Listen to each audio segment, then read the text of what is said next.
Media neutrality, what a phrase that is. Media neutrality. It's hard for those of you who have Google or Facebook sitting around the corporate table advising you on the overall strategy. It's hard for them to be media neutral. Digital video. Are you ready? It's coming. It's a tsunami of horseshit and it's coming your way.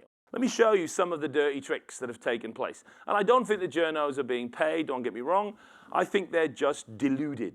We need people with digital skills, but you'd better learn about all the other tools or you're useless. TV is the dominant form of video now and will be for the foreseeable marketing future, whether you like it or not.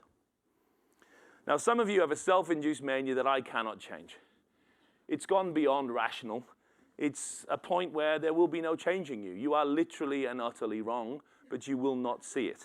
Oh. The minute you start with digital, you're an idiot.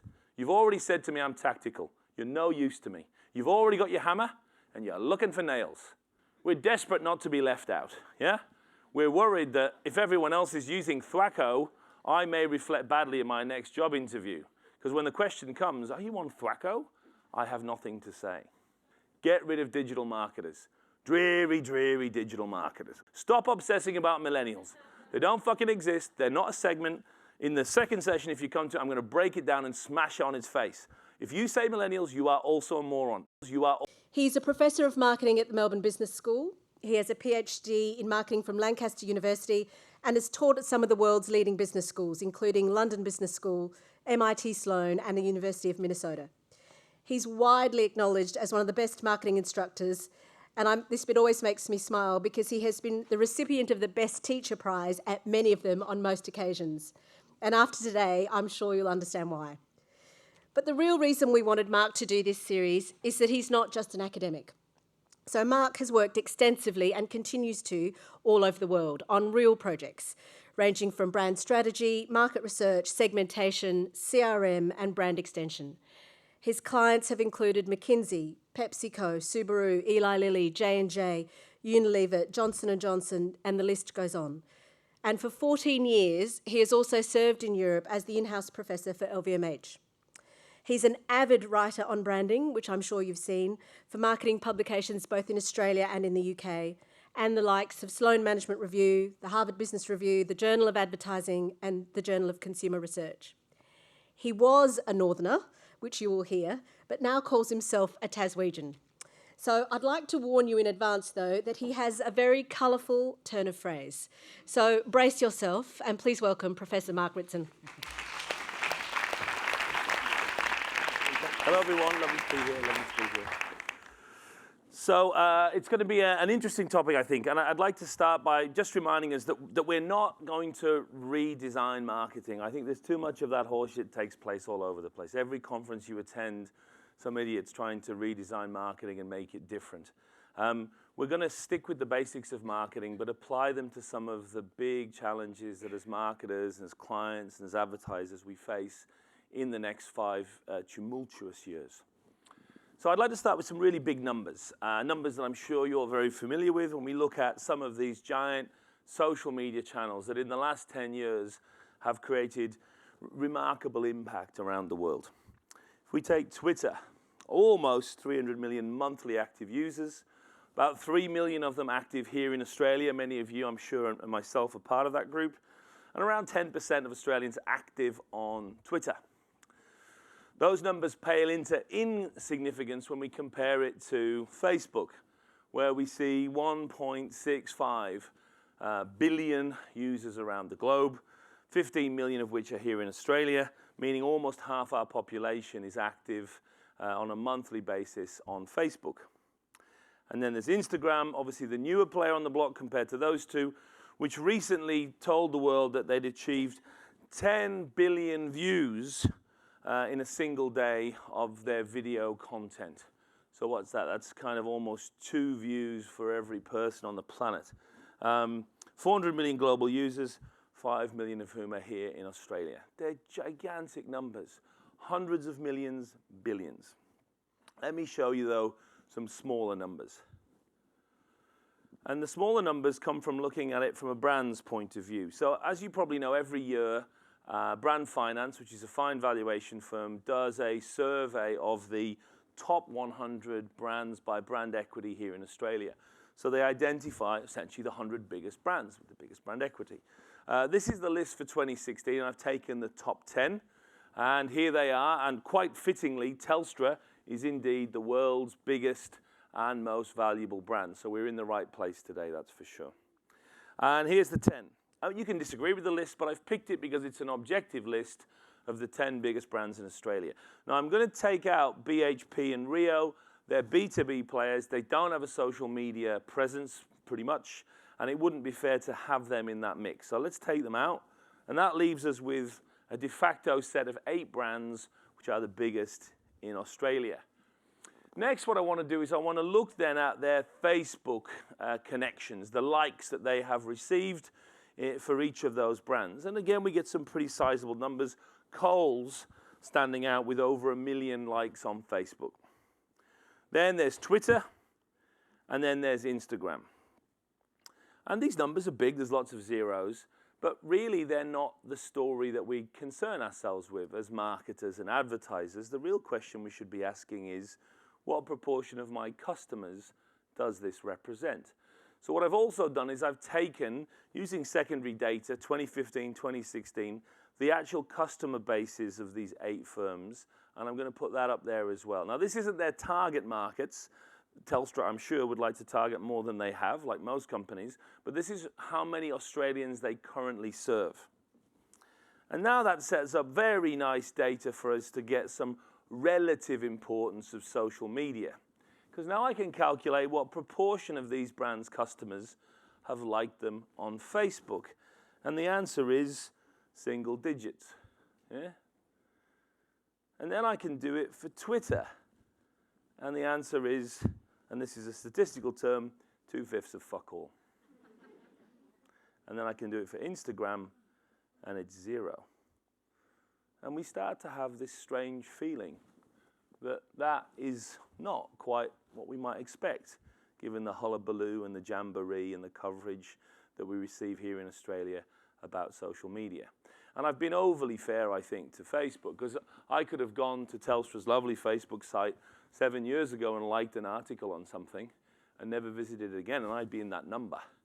If we looked at the activity and engagement of the last 7 days, which we also have, of course, the numbers look like that. And so it becomes a binary collection of ones and zeros, a Morse code of emptiness, which really doesn't fit with what you've been told. And I hope it feels uncomfortable, because it should. Let me show you some. Look, some of you I appreciate. You haven't got an MBA, I have a PhD. This is going to be a hard session to follow. It's going to be advanced. Some of you struggle interpreting that data, I know. I know, because I'm going to present you loads of heartbreaking data, and half you're going to walk out thinking that social media is still amazing. So let me try and help you with some graphical data, okay?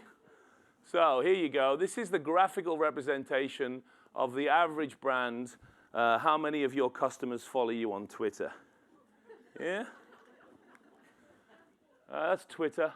Let's look at the engagement on Facebook in the last week. And finally, let's do the all-powerful Instagram. That's tricky, so you can zoom in there, you can see it. It's the guy in the second row there. He's got a pink fingernail. Yeah. It's weird, isn't it? Let me show you some bigger numbers, bigger social media numbers. Let's take Twitter. Here you have the most followed on Twitter in Australia, okay? And now we see some serious numbers, do we not? We see millions rather than thousands. But we see an interesting pattern. These are, I don't know, about 5 seconds of summer, what a band or a brand or a bunch of boys, whatever.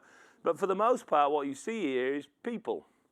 People are the dominant force in social media, at least on Twitter in Australia. There are some brands here. You've got to scroll through the list, talk amongst yourselves, before you get to the first big interactive brand on Twitter, which is that huge digital player, ABC. That's the first brand at number 40. Above it are 39 people. And that's interesting, is it not? People beating brands for followers on Twitter. It's interesting. I don't know who David Warner is, but he's smashing Telstra and Coles and Woolworths. Isn't it interesting? Maybe he has a social media team, I don't know. And I think that tells us something about social media. And I think we've missed it. Let's define social media. Not asking the social media people to do it because they tend to fill it with bullshit. Let's just use the two words, shall we? Social, of or relating to society or its organization, and media, a medium of cultivation, conveyance, or expression. Now again, we're going to go to high levels of marketing theory now, and some of you will lose you here, I'm afraid. But I have a thesis which is brewing from these definitions. And again, I'll go through it slowly because it's complex. I think social media is a social media. I think it's a medium for people. And I think I'd be an idiot to suggest that social media hasn't changed the world, because it has. And between human beings, it's had an extraordinary effect. The problem is, if it is a social media, ergo, it's not a media for brands, naturally. They're not welcome. They're not meant to be here. As one of my colleagues says frequently, people don't want to have a conversation with their chips. Yeah? And that's missed in all of the social media numbers of billions and millions. We don't get that difference, that third wheel, and I think it's important.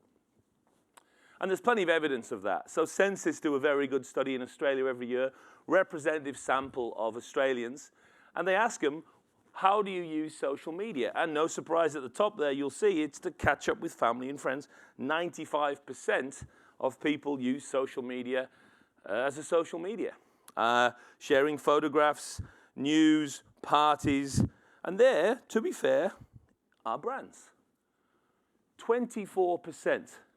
Or as the social media people would have it, almost 25% of the population are using social media to connect with brands. But let's flip it and play it the other way, which no one ever does in marketing because it doesn't feel right. And it's against the propaganda and the ideology that you've all been basking in for the last 10 years.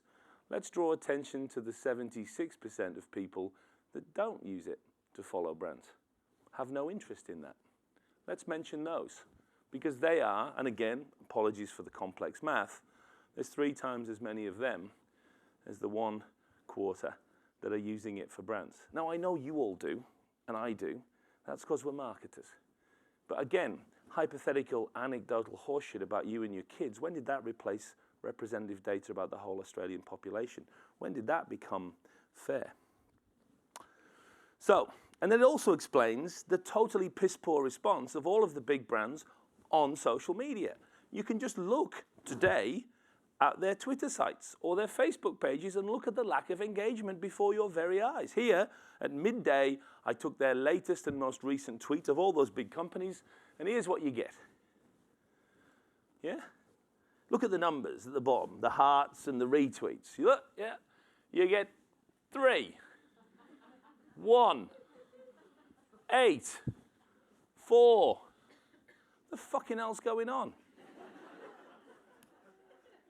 In each and every one of these cases, there are more people in the social media teams than their tweets are achieving. It's true. Is that not bizarre to you? Does that not strike you as strange? Does this not look like horseshit? It does to me. It looks pathetic. When in the history of mass communications have we sent more messages than had audience? What? It doesn't make sense. Take me as an example. I'm a relatively, Sunita's very kind, but I'm a relatively anonymous professor from Melbourne. I'm not particularly famous. I haven't reached Byron Sharp levels of fame, you know. I'm never going to write a book.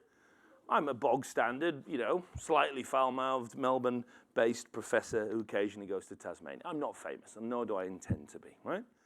And yet, I have managed, through my lack of fame, to achieve 42,000 followers on Twitter. Now, I admit, first of all, I bought 10,000 of them about 4 years ago to write an article about buying Twitter followers, just like Coca-Cola and Mercedes did, just to write a column.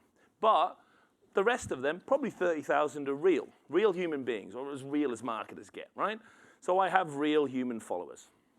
And that figure of approximately 30,000 means I have more followers than Bendigo, Breville, Bow Repairs, VB, BT, Tim Tam, Suncorp, Kmart.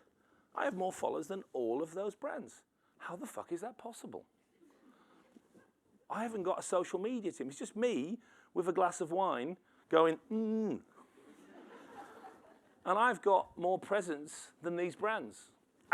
Got my numbers wrong.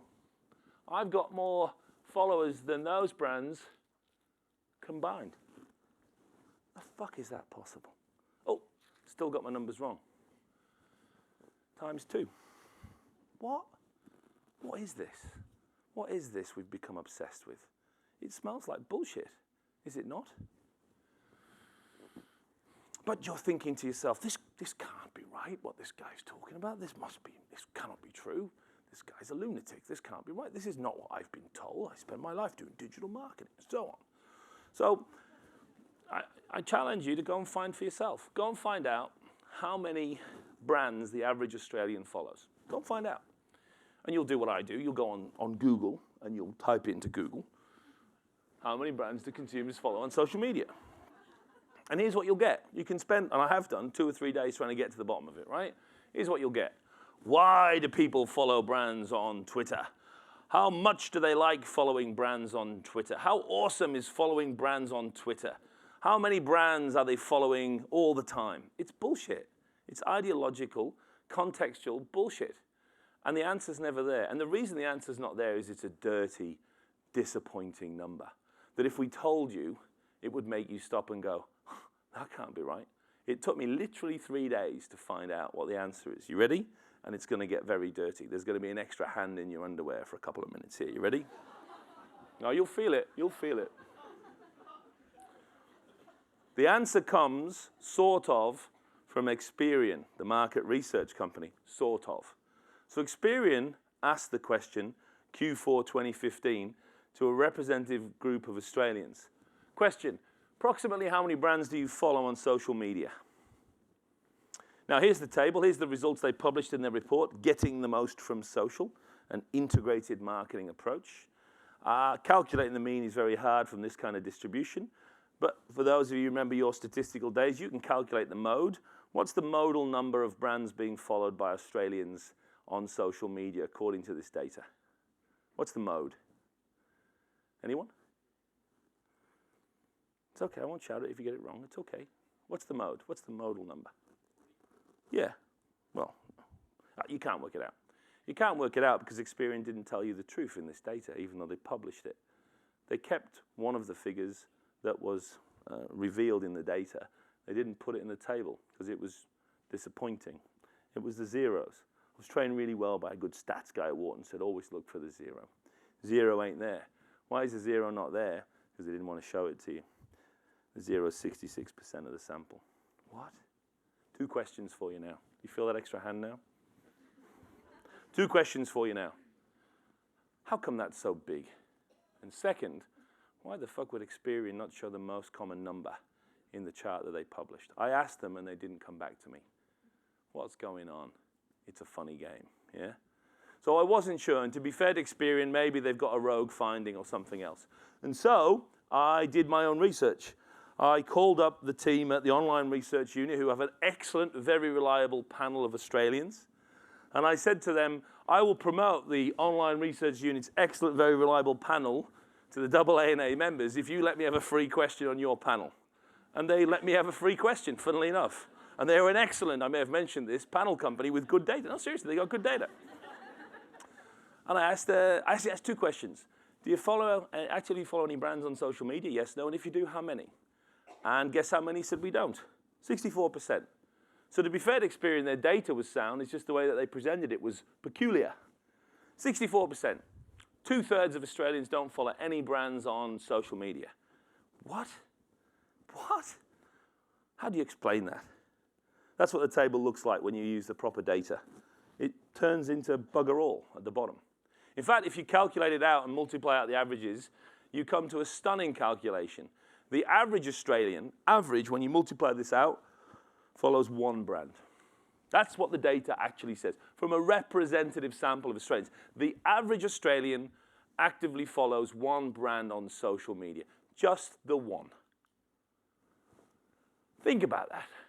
all of you guys out there have all got social media strategies. You're all going after this consumer, and she's picked just one of you to follow and is ignoring the rest of you. That's the mean. It's not the mode. The modal number's 0. It's just me saying this. Does anyone else think this is bizarre? Does it not seem to fit with the horseshit that's been dipped on top of you for the last 10 years in Australia by people that have a vested interest in telling you shit that isn't true? I'm not making any of this up. I'm just using simple numbers. Now, to be fair, this is a very old-fashioned view of social media. When Mark Zuckerberg launched his advertising function within Facebook back in 2007, it was a very different time. Remember, it was a time of organic reach, of conversations with customer, of dialogue. At the time, he said, the old way we used to advertise was to get into the mass media and push out your content. That was the last 100 years. In the next 100 years, information won't be just pushed out to people, it will be shared among the millions of connections people have. Advertising will change. You will need to get into these connections. And it was a bold vision of dialogue, of brands interacting with people, which, as you can see from my presentation, did not work. And to be fair to Zuckerberg and his team, they know that. And we have changed the agenda away from conversations in which Facebook and the other social media digital channels become marketing channels in competition with the so-called traditional channels. Last year, when he talked about advertising, he sounded very different. Our goal is to make our ads as interesting and as valuable as the organic content that you find on Facebook. But there's two things now, right? There's the organic content and there's the ads. It's more typical. To have more people find ads useful so businesses can engage effectively with our community and grow. And they've done that. Facebook's a fabulous company. They've done an incredible financial performance. There's no doubt about that. And they certainly have an impact on consumers. Just nothing like what you would think based on the way that it's been covered. But this is not a social conversation. We are now in a different phase, as you know. And the phase, of course, is the brave new era of digital marketing. Digital marketing. And you know this story, right? It's been told a million times. Digital marketing reaches out to the maximum number of people, unlike shitty traditional stuff, which is a limited audience. And digital marketing is targeted, very client-specific. Traditional is global and has no targeting function. And digital is incredibly versatile, whereas print is completely stuck and non-versatile, and TV is locked down. And we can do it immediately in real time. It's just better. And so this era of digital marketing is now upon us, and we live in the midst of it. A few years ago, I did an interesting content analysis of some of the major marketing press in Australia. I took Ad News, B&T, and Umbrella. I went through the whole year's coverage, and I looked at how many articles in the whole year's coverage talk about traditional tools like cinema, outdoor TV, radio, print, and how many articles talk about social media channels, not search, social media channels, starting with Facebook, Twitter, Instagram, and so on, okay? And I just counted them all. And what I discovered when I analyzed the results was that it was about 50-50. 48% of the articles contained some reference to social media, 52% contained some reference to one or more of the traditional tools. Now that seems fair and even-handed until you realize that in 2016, about 8% of spend goes on social media. So you get 8% of the spend, but almost 50% of the coverage.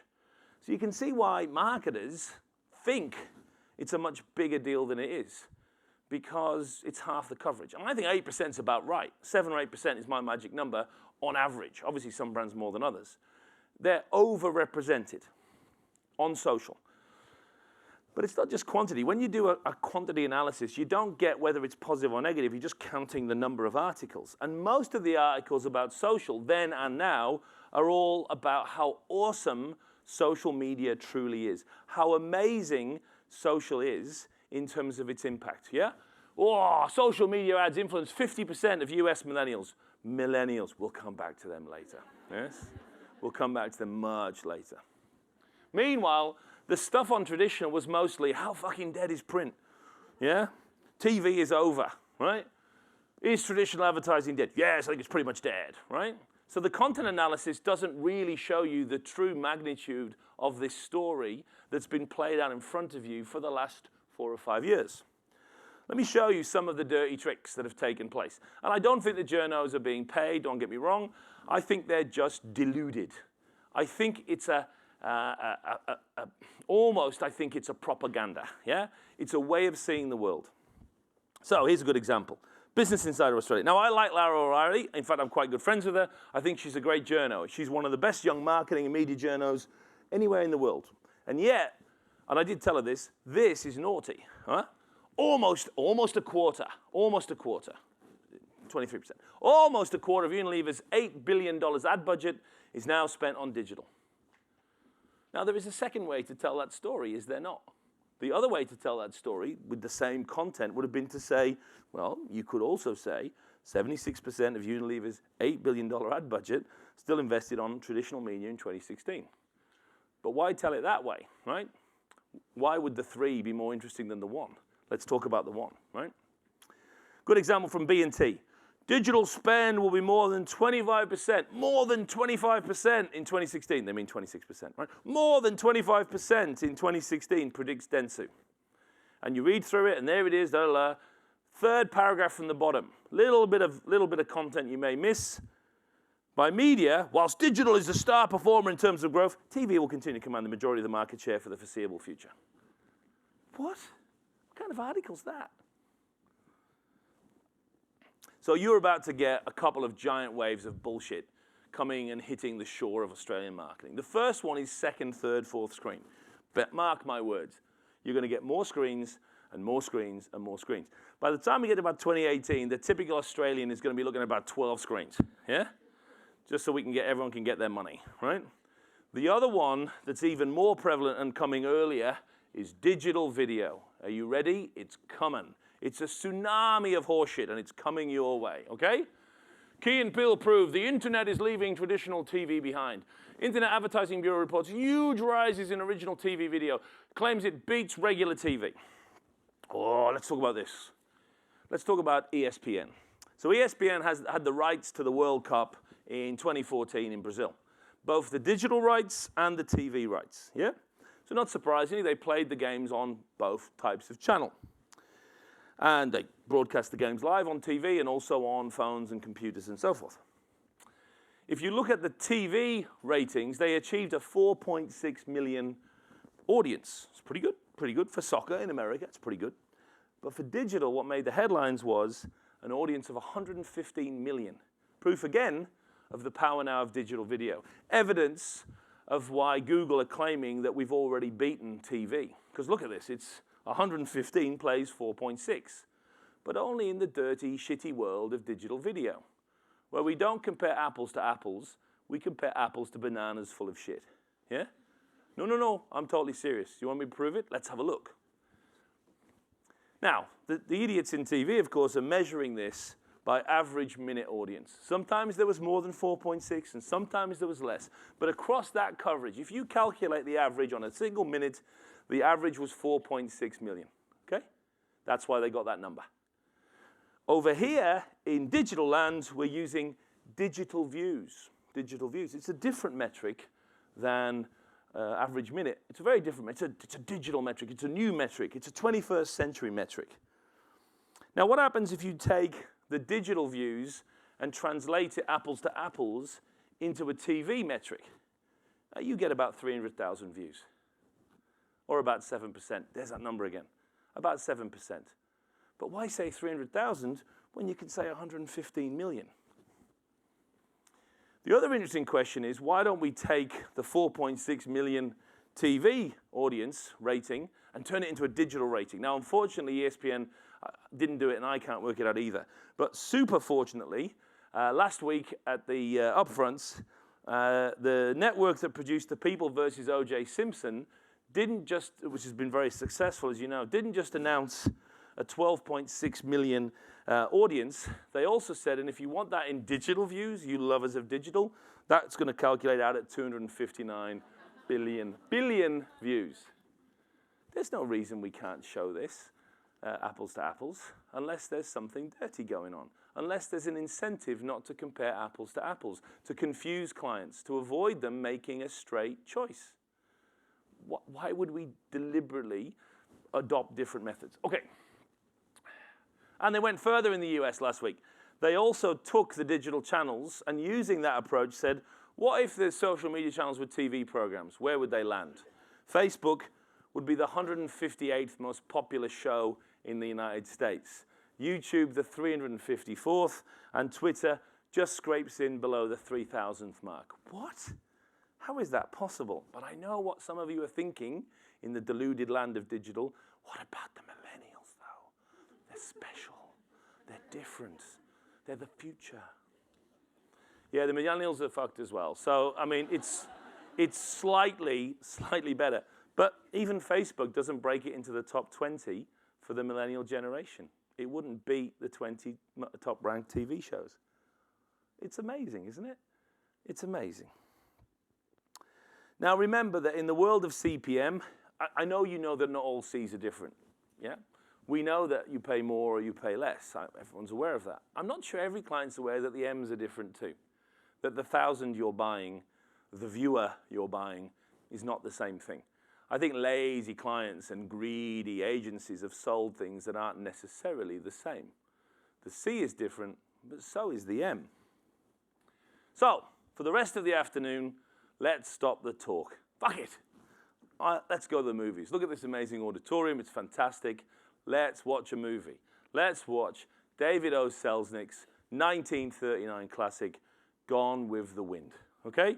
We're going to get popcorn served to you in a moment from a very technically advanced thing, and we're all going to watch Gone with the Wind. Okay? Special edition.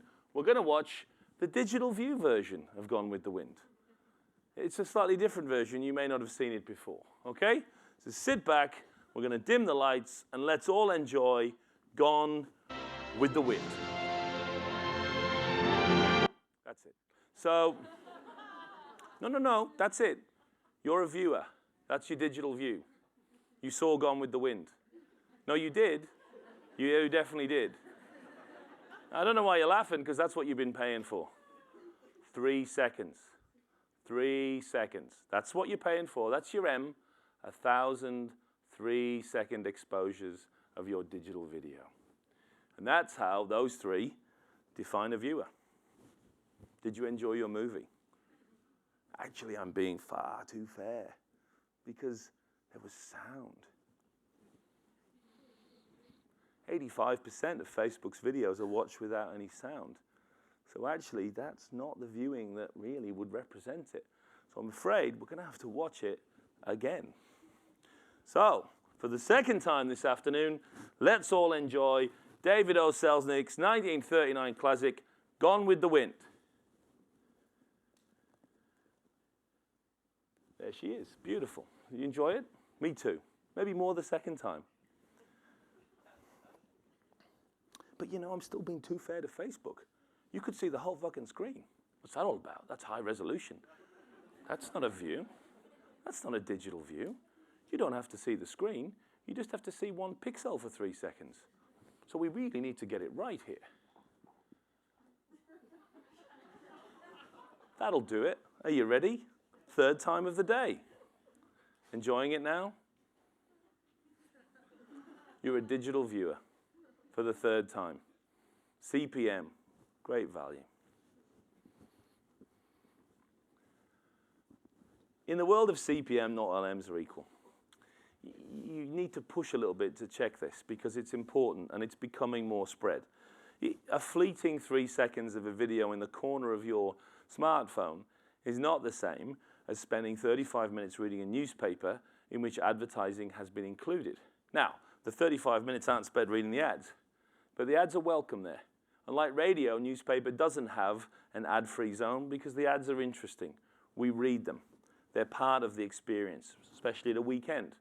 That's the same M as you're buying with your 3 pixels, but I'd argue it has more value. It certainly has more C, but it also has, I think, significantly more value. Now, that's hard to explain if you work in newspapers because you're dead, right? Remember? You're fucked and you're dead.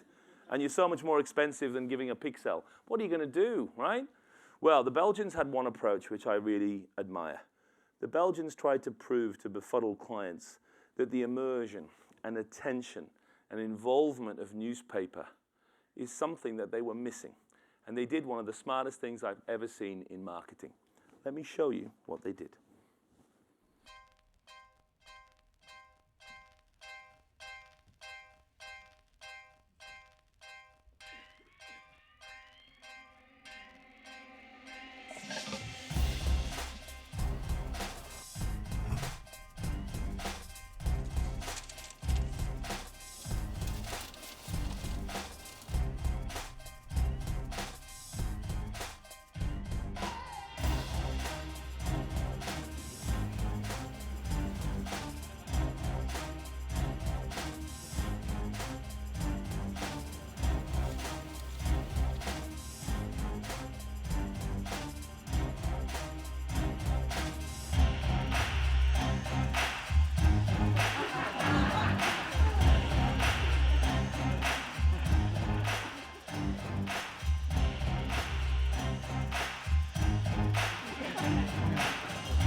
it doesn't mean newspapers are the superior medium. There isn't one.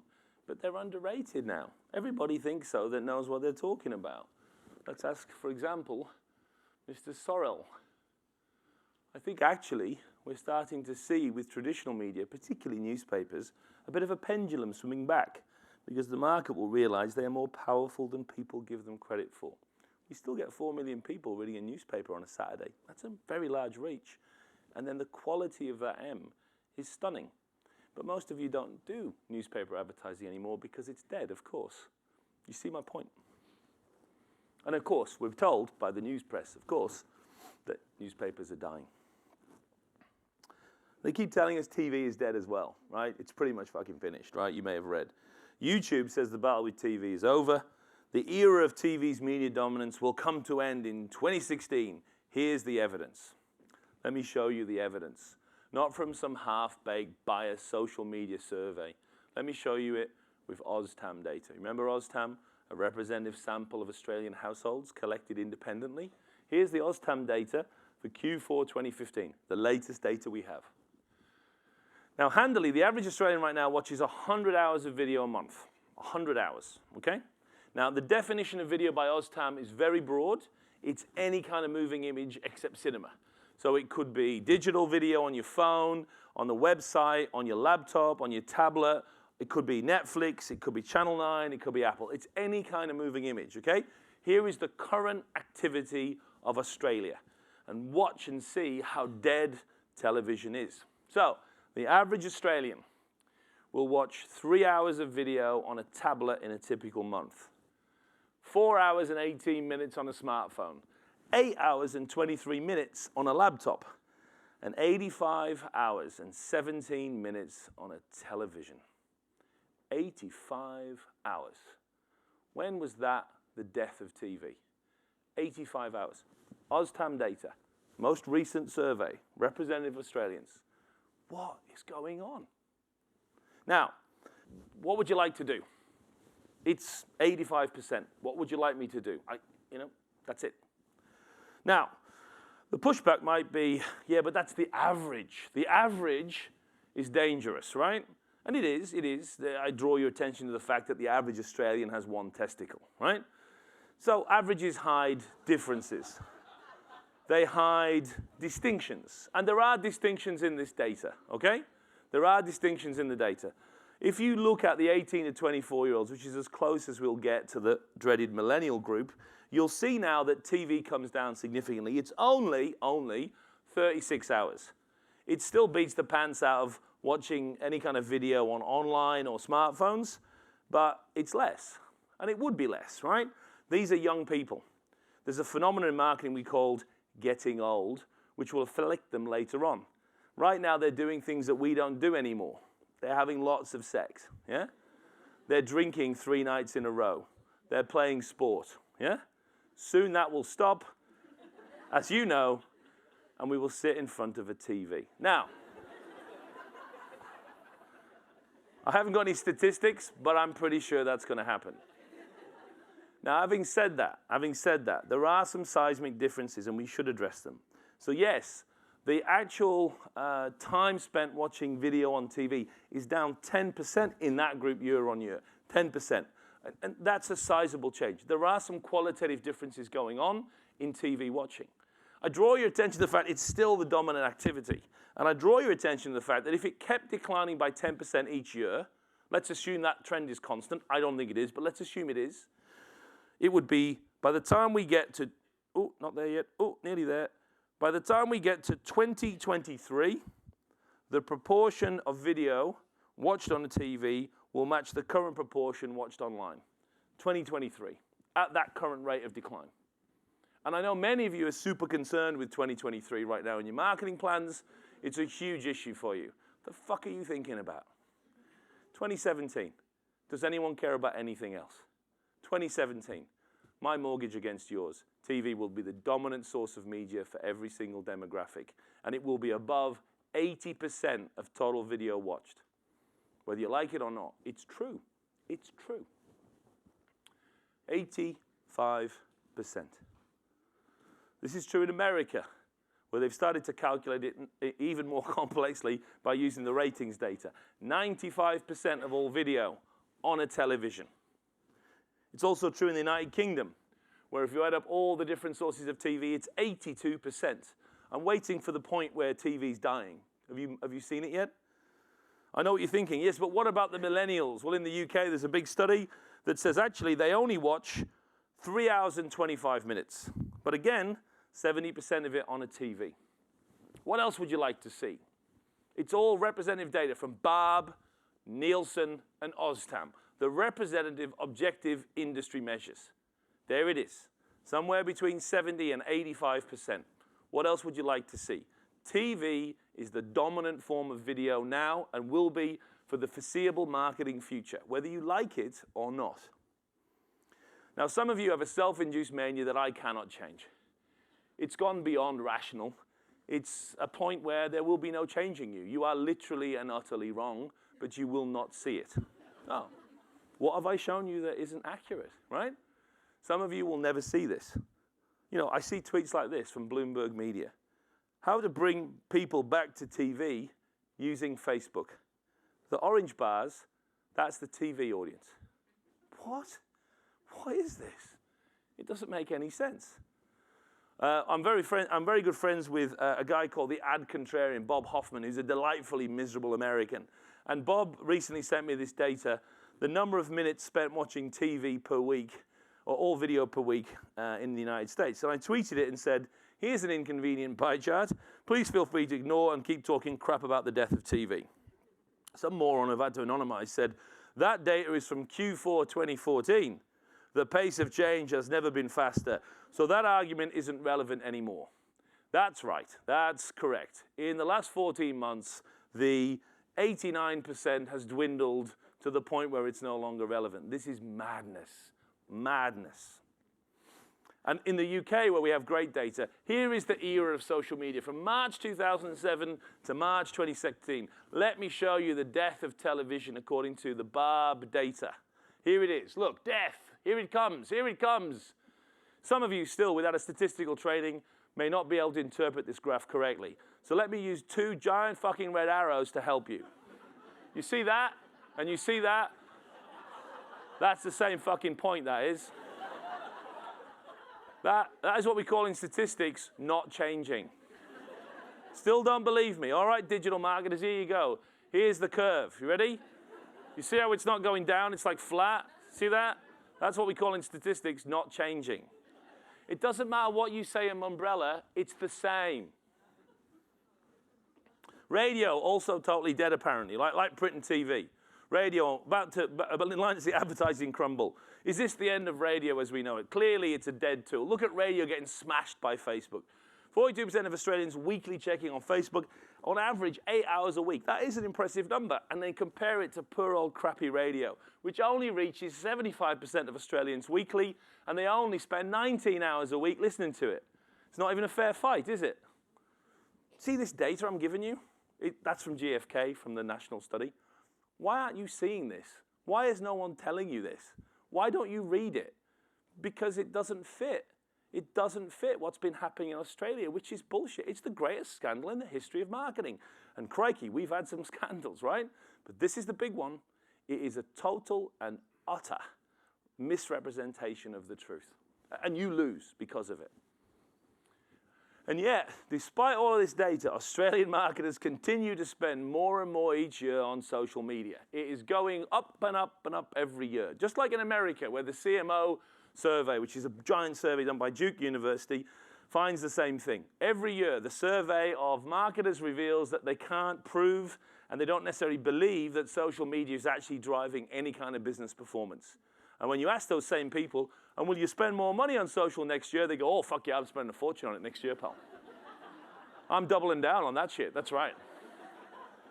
It's like, is your moisturizer working? I have no idea. Are you gonna get more of it? Oh, fuck yeah, I'm buying loads of it, man. Doesn't make sense, does it? So let's answer this question because it's a key one. Why do clients keep spending more on something when you know it's not working? Well, let me re-answer the question in a different way. Let me rephrase it as, why does my dog kill wallabies even though I train her not to? Okay? It's the same answer, right? So about 4 years ago, we finished the house, got the fences done, down in Tassie, and we were finally able to get a dog. And like any good human being, I didn't get a breeder's dog. There's enough dogs in the world, right? We don't need more dogs. I went to the dog's home, to Risdon Vale, and I found a little pup that they'd found on the streets, lots of cuts, in really bad shape. She was called Asia, and I took her home, and this is what she looked like. This is little Asia. Oh, puppies, see, that's how I'm going to get you on side. I've totally fucking insulted you for 40 minutes, now I'm going to show you puppies and try and win you over, right? So this is little Asia. And I said at the dog's home, I said, listen, is she a Labrador? And he said, oh, yeah, she's got a bit of Labrador. Yeah, some Labrador there. We don't know. She's a mongrel. We got her off the street, but there's some Labrador there. So I fed her and grew her and walked her, and she turned into Asia. Now, some of you with a canine sensitivities will recognize that clearly my dog does have a little bit of Labrador in her. If I had to speculate, I'd say it's about 3%. And the other 90% is clearly giant fucking dingo.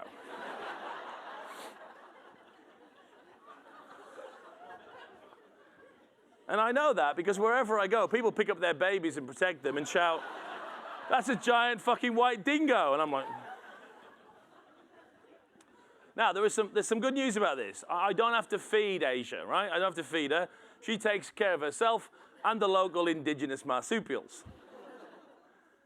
And why does my dog chase and kill wallabies? The answer should be obvious. Because it's in her nature. By the same token, why do marketers keep overspending on social media? Because we are the magpie profession. Shiny, shiny, shiny. If I invented an app called Thwacko and just made it up, 6 of you would be looking at how you could get your brand on there by 3 o'clock this afternoon. It's true. We're desperate not to be left out, yeah? We're worried that if everyone else is using Thwacko, I may reflect badly in my next job interview.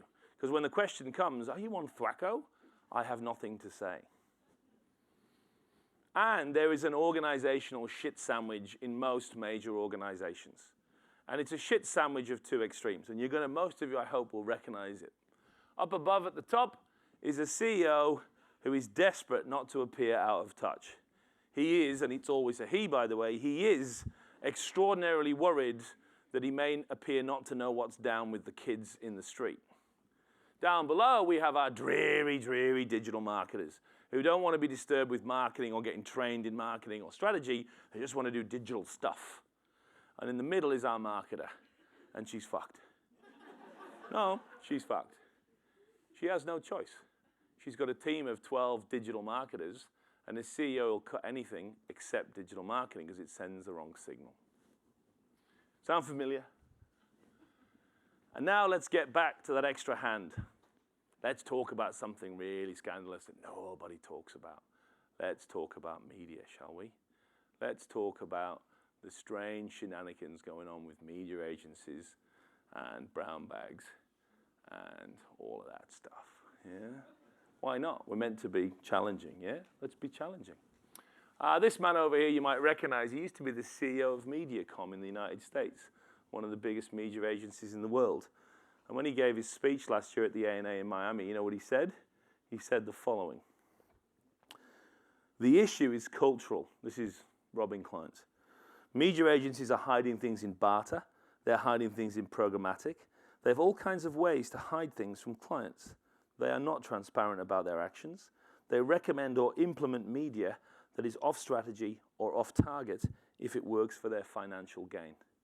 Look, it's one thing to steal $10 million from a client, but it's another thing if you kill the brand in the process because you give it bad media. What? Middle sentence. They recommend or implement media that is off strategy or off target if it works for their financial gain. What? It's the ex-CEO of Mediacom last year. Debbie Morrison, the head of the ISBA, the most influential advertising organization in the UK. Our marketers known about transparency issues for a long time. Marketers have traded off that. They have done deals with the agencies. They know what's going on, but the whole thing has been exacerbated by the growth in digital spend. I don't believe that the media agencies have got the best interests of their clients at heart anymore. She said that to the FT last week, and she's the head of the ISBA. I want to read it to you again. I don't believe that the media agencies have got the best interests of their clients at heart anymore. What is going on in this industry? We have these pointless sessions about transparency and corporate social responsibility. Look at this in front of your noses. Look at this. It's bullshit. I can't comment about Australia. I have my own conversations as you do over cigarettes and beer. I don't think we're any different, but I can't comment. What is going on to our industry? What is this? So how do we find our way out? Let me summarize how fucked we are, and then let's talk about some solutions. We have too many media options, far more than we've ever been able to cope with before. We have biased journalists covering the situation, not being paid or anything. They just are seeing the world in a particular way and telling it that way. We have no clear measurement tools that can separate apples to apples. Everyone is measuring in different ways, and all the measurements are full of nonsense and exaggeration, and no one's holding them accountable. And our agency partners in Media Land, who could save the day, who could have been the ones to plot a course through this and help us and lead us into a better place, cannot be trusted. I'm not saying that we shouldn't distrust all of them, but I'm saying you cannot assume the interests of the media agency and ad tech companies are in your favor until you know exactly what's going on. Because the chances are they're not. There must be some good men and women in that industry, and I know there are, but they may not be in the majority. Let's be honest. Those two quotes are extraordinarily troubling. And so we find ourselves in literally the worst place we've ever been. There is some good news, however. I come from the 1980s. I learned my trade in the mid to late 80s at university, and then I began working during a very interesting time in the history of marketing. Late 80s into the 90s was a fascinating period to be a marketer. A lot of things happened, and the older members of the group will remember this, right? We started to question the 15% advertising commission model. Marlboro did a famous thing in the States, Marlboro Fly Day. They took all of their ad budget for 1993 and just put it all on sales promotions and didn't do any advertising. So sales promotions became a big option. Direct marketing started producing astonishing ROI offers and really began to tempt us with proven returns. It became a really interesting industry. Even the PR industry finally got their shit together and started offering proper corporate solutions. And the internet began to bubble through. And we worked it out. We worked out how to handle it. There was a couple of people, particularly Don Schultz, the professor at the Medill School at Northwestern, and a team of academics worked out a way of handling multiple different tools. And it was called integrated marketing communications. Now, unfortunately, because everyone's too busy reinventing marketing, we don't remember any of that shit. We have the tools in place. But because half the people in marketing aren't trained in it and the other half want to fucking reinvent it, we can't use the tools we've already built. We have to invent something new. We forget our own discipline. I work a lot with surgeons at medical conferences. You imagine a brain surgeon turning up and saying, listen, I want to reinvent brain surgery. I'm not going to use inhaled anesthesia. I'm going to use a mallet. Yeah? And rather than a scalpel, I'm going to use my mobile phone. Let's try that. It's digital, right? That's what we're like. We keep reinventing everything. We have the solution. We've just forgotten what it was. And the solution was integrated marketing communications, zero-based budgeting. You're all afraid of it because it's got a zero in the name. It's okay. It's good. Agencies should be worried about it. But zero-based budgeting is the hallmark of proper marketing. It's the way it's always should have been done. We'll talk about it in this next session if you come, but the way you currently set your budget doesn't make any sense. You work out how much money you're going to make next year, and then you take an arbitrary percentage of it, and that's what you get for a marketing budget. Did it occur to you if you explain that to a 13-year-old, they'll say to you, that doesn't make any fucking sense. If I already know how much money I'm going to generate, why am I generating a budget? Zero-based says, go back, develop a strategy, imagine that, and then work out the best tools. No allocations, no pre-allocations, no 20% for digital, 30% for digital. It might be 100, it might be 0. Let's get the strategy right, and then we'll choose the best tools. Media neutrality, what a phrase that is. Media neutrality. It's hard for those of you who have Google or Facebook sitting around the corporate table advising you on the overall strategy. It's hard for them to be media neutral, given that they work for one of the major suppliers. You're meant to be media neutral. You're meant to come up with a strategy. You're meant to treat all of the suppliers of media equally badly. I'm not talking about, embracing the newspaper guys or the TV guys, the radio guys like lost friends. Fuck them. Treat them like shit, but give them a chance and consider them. That's all we're talking about. Performance-based remuneration. Paying agencies on your results at the output stage, not the eyeball stage, because God knows how many eyeballs and views we're getting, because I don't think anyone knows anymore. The output stage, on your funnel, on your objectives, on your smart objectives that you're meant to have. Did they deliver? Proper communication planning with a target segment that isn't millennials, that a brand positioning that's properly done, and proper strategic objectives, not set by the agencies, set by the clients. That's how we hold them accountable. Proper, smart objectives, which seem to have disappeared from Australia. So let me give you 6 recommended solutions before we finish. None of them are going to work, but I'm going to give them to you anyway, because that's what you do at these talks. You provide solutions at the end, okay? Number 1, stop with the digital traditional horseshit. It doesn't make any fucking sense. The whole thing is maddening. Give me the name of a single non-digital media. Tell me one. Newspapers, yeah. Yeah, that's right. Papers. There's no one looking at those on tablets, right? That doesn't make any sense, does it? Outdoor. It's not like they're going to be 30 or 40% digital by the end of the year. No, that would be insane, right? Not like there's digital radio. The fuck are we doing? Digital, traditional. It's nonsense. It's absolute nonsense. One of my favorite thinkers is Tom Gooden, that works for Havas. He's a brilliant, brilliant thinker, and he said the smartest thing I've ever heard in the last few years related to this. This is one of the great quotes of our time. I'm sincere in that. Tom said 2 years ago, there is not a more meaningless divide and obsession than the notion of digital media. Media channels were once clearly distinguished and named for the physical devices that we used to consume them. Radio ads played on radios and were audio. TV ads played on TVs and were moving images. Newspaper ads were images in the paper, while outdoor ads were the images around us. In 2014, the naming legacy is both misleading and of no value. I listen to the radio on my phone. I read the newspapers on a laptop, watch YouTube on my TV, and read magazines on my iPad. Our old media channels mean nothing, and yet the names survive and mislead us into artificially limited thinking. Artificially limited thinking. We don't see the whole world anymore because we've already decided we're going to work in this little pocket and not that. 20 years ago, I went to Wharton on my postdoctoral studies. At the time, Wharton was the #1 business school in the world, and I learned everything about marketing there. And at the end of my amazing 18 months at Wharton, one of the last things I did is I went to the most popular MBA course that was offered on Wharton's MBA at the time, which was called International Marketing. It's no longer offered there or anywhere else because it doesn't make any sense. Everything's international. Supply chains, retailers, production, advertising. It disappeared. The same is going to happen to digital marketing, whether you like it or not, because it doesn't make any fucking sense. Our whole industry is obsessed with something that has no meaning, that gets in the way.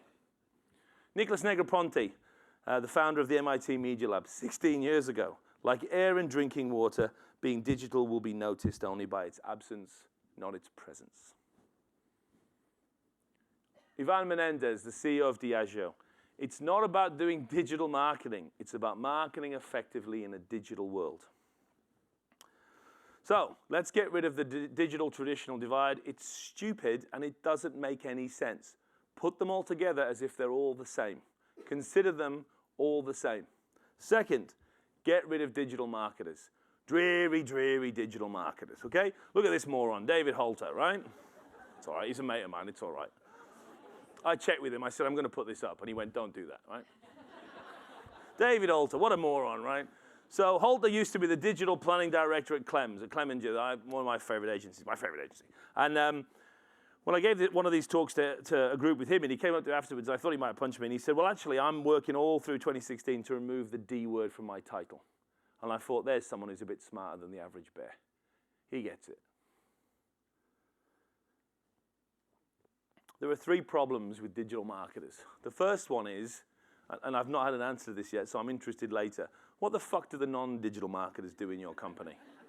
Do they smoke Woodbines and listen to the radio? Do they read the Radio Times and pick up a phone receiver and talk to their auntie in Queensland? What the fuck do they do? It doesn't make any sense. Second, we've created silos. Suddenly I've got these digital marketers that don't want anything to do with TV or print. Goodness forbid, no, it's not digital. So they've already got their skill set and they've already siloed themselves into a little small place in the corner. Why would you do that? Third, most importantly, we end up in these dreary tactical games and we miss the point of marketing. Don't misunderstand what I'm saying to you, digital marketers. I think you're pointless, yeah? But I need you. The future of marketing is not a fat professor from Melbourne, yeah? You're the future, but you've got to get rid of the dreary D word and get fucking real and start doing something better. And the something better is called marketing. And we need you. And we don't need D anymore. Get rid of it. And come upstairs to a better place that I call strategy. Strategy. Put down the dreary tools. Put them down. Work out who your customer is. Work out what your strategy is. And then work out what's the best way for me to reach them. We need you. We need people with digital skills. But you'd better learn about all the other tools or you're useless. And then learn how to do proper strategy from the top down. The minute you start with digital, you're an idiot. You've already said to me I'm tactical. You're no use to me. You've already got your hammer and you're looking for nails. It's true. So let's get rid of all digital marketing budgets. Don't take this the wrong way. I work for some fine companies, including Sephora, Benefit Cosmetics internationally, both of whom, as far as I know this year, are probably 100% digital in their expense. I think that's great. But my point is they didn't start the year with, we've got a digital budget. They started with a strategy. They worked out what they were going to do, and they compared all the options and went in the end with digital tools. That's great. I 100% agree. As long as we start with strategy and not digital marketers, everything is groovy. I wrote an article last month about this for the Fin Review, explaining how you can't start the year with an allocated social media budget or you're literally an idiot. And the quote actually was, if any marketer comes to me with a pre-allocated social media marketing budget, I know they are an idiot and poorly trained. I think that. I think if you start the year with a pre-allocated amount of money, you're a moron and you're not properly trained. I think you need to go back to school and learn how to do marketing properly. I'm a professor, I'm allowed to say that. So I said it. I also said, the hegemonic forces of marketing are such that it's now career-threatening to suggest I might prefer to spend my money on TV or, God forbid, print over social media. You are not allowed to say that anymore, and I find that distasteful. This is what happened next. On social media the next morning, someone from an agency called Plan A, which I assume is a digital agency, tweeted, Melbourne Business School, Mark Ritson, calling marketers idiots is the hallmark of profound insight. What is this dinosaur even doing at Melbourne? 2 minutes later, she tweeted again, honestly gobsmacked at how behind the times Mark Ritson is. He must have Mad Men marketing nostalgia. A minute later, this is so embarrassing for you, Mark Ritson and Melbourne Business School, shockingly out of touch. And then she tweets, social media's for poorly trained idiots. Please reconsider tenure of this clown. And I thought, no, fuck it, that's too far, right? Fucking reconsider my tenure. That's how to get a professor angry, right? So I tweeted back politely, dear Plan A, please read the article properly before you critique it. Social media budgets, you don't get it. And she tweeted back, I have read it, you presumptuous, arrogant fool. And I tweeted back to her, yes, but you don't understand it. And she tweeted back, really, Mark, do I not understand it because I don't share your Mad Men ideas, arrogant prick? And someone else tweeted, I love it when brands lose their shit. Nearly finished. She doesn't understand. She doesn't understand. Not social media. Social media budgets mean you're a moron. I'm right. And she doesn't understand. Start the year with a pre-allocated budget for anything. TV, print, social. You're an idiot. You're not competent. Spend it all on social, but start with the strategy. Is that such a radical concept? And remember what I said in the article. The hegemonic forces of marketing are such that it's career-threatening to suggest that I might prefer to spend my money on TV. She makes my point better than I ever could. This is the world we live in today. Stop obsessing about millennials. They don't fucking exist. They're not a segment. In the second session, if you come to it, I'm going to break it down and smash it on its face. If you say millennials, you are also a moron. The idea that the 12 million people in Australia that are qualified as millennials are all the same is horseshit. It's lazy marketing. It doesn't exist. It's what we do when we don't know what we're doing. Every time you hear the word millennials, you're in the presence of someone that doesn't understand marketing, period. Bob Hoffman is, again, very helpful here. He was the guy that proved that 5 times as many people will buy a new car between the ages of 75 and dead than 18 to 24 millennials. Think about that for a second, right? Statistically true. If you look at a new car, for every 1 millennial, you're going to get 5 75 to deads. We'll wait a long time before we'll see any one of these delightfully trendy millennials in the ads, though, won't we? The obsession with them is because they prove our point. They're the most digital group of all. Open your mind to all media options. That is all I am trying to say. Open your mind to all media options and put down the tools. Start with strategy. Don't be nice to anyone. They're trying to take your money. They're trying to take your money. Be a bastard to everyone, right? But give them the chance to propose and then squeeze tight on all. The minute you start closing down options because they don't fit your worldview, you're not doing the job properly. And finally, and most ironically, learn to be as integrated and agile as our customers, your customers, who seem every night to be able to transverse between digital and traditional tools seamlessly, almost as if no distinction really existed between the two. Thank you very much.